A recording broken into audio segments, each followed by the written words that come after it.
Marriage, short stories, an introduction.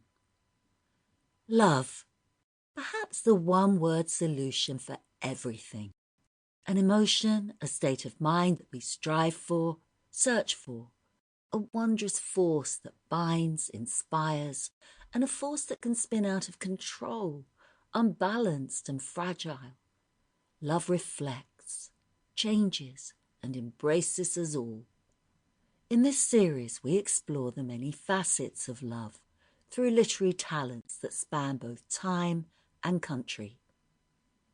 By a choice of vows, each undertakes to stay with the other through the good times and the bad. And most probably there will be plenty of both and much in between.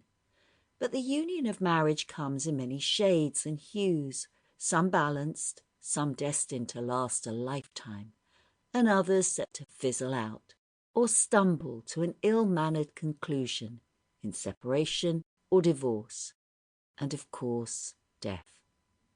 In this volume, our literary friends take on all manner of marriages and deliver stories that reveal every face and every facet of what marriage really is. Bliss by Katherine Mansfield. Although Bertha Young was 30, she still had moments like this when she wanted to run instead of walk, to take dancing steps on and off the pavement, to bowl a hoop, to throw something up in the air and catch it again, or to stand still and laugh at nothing, simply.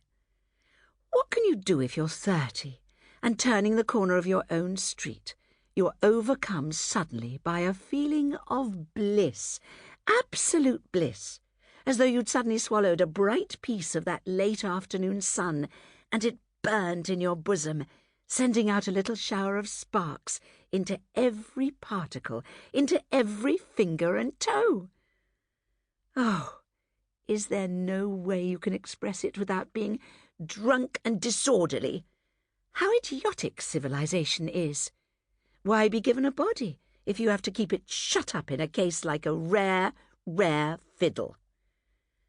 No, that about the fiddle is not quite what I mean, she thought, running up the steps and feeling in her bag for the key. She'd forgotten it as usual, and rattling the letterbox. It's not what I mean, because... Thank you, Mary. She went into the hall. Is Nurse back? Yes, ma'am. And has the fruit come? Yes, ma'am, everything's come. Bring the fruit up to the dining room, will you? I'll arrange it before I go upstairs. It was dusky in the dining room and quite chilly, but all the same, Bertha threw off her coat. She could not bear the tight clasp of it another moment, and the cold air fell on her arms.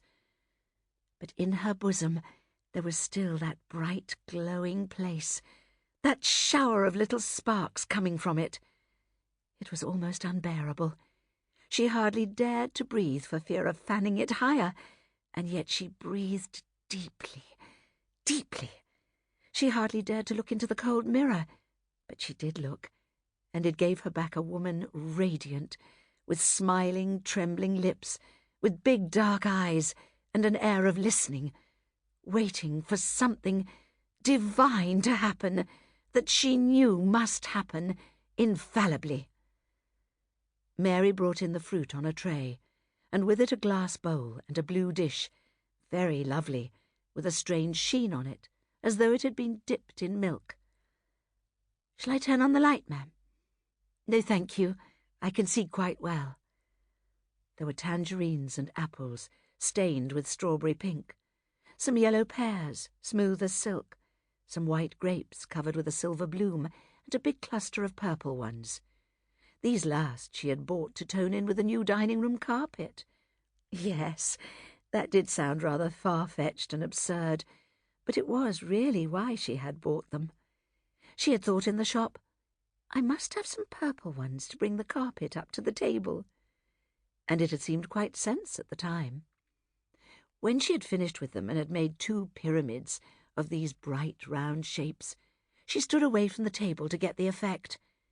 And it really was most curious, for the dark table seemed to melt into the dusky light, and the glass dish and the blue bowl to float in. Sample complete. Ready to continue?